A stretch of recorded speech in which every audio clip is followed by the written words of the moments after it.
Көкжыра суреттері Бауыржан Капур. Бізбен бірге араға үй салып Оразкен ағалар тұрды.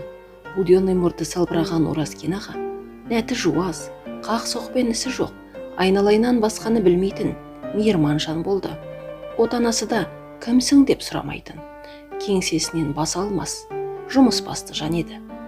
Үлкен қыздары Айгүл апай көп баланың кірін жуып жататын.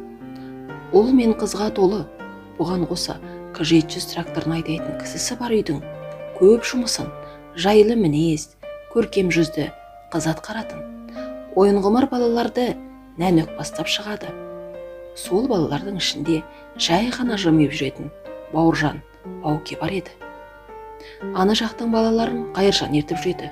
Ойын көп, уақыт аз, тығылмақ, асық, ләңгі, штандыр, шпион, кругдоп делінер, түрлі қимылы мол қызықтар балаларды уысынан шығармайды.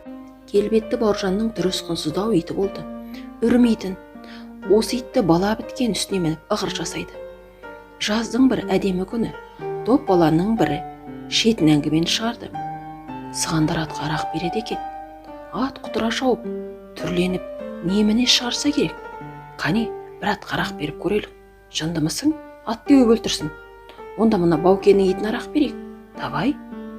Әркім өз үйіндегі тамақ ауырғанды деп сақтап қойған, немесе ұмыт қалған жынды суды жинады. Ит біле қашып ұстатпайды.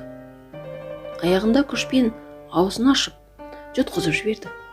Ит тұра зытты, қыңсылай жөнеді. Өкпеміз өшіп қалдық. Түс ауа балалар тауып әкелді. Масаң ит бізге, әлемге бір түрлі жылы жүзбен қарайды. Тұрақ құлай береді. Риза көзін ашып жұмады.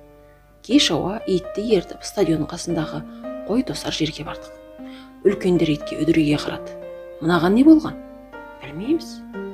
Ит осыны тосқандай созылыңқы дауыспен үрді әлде күлді ме? Мынау Қытайдың әсері болар, бірдеңе істеп жатыр деді Смайыл ақсақал күйініп. Апырай деді Қабдыкарман. Біз үнсізбіз.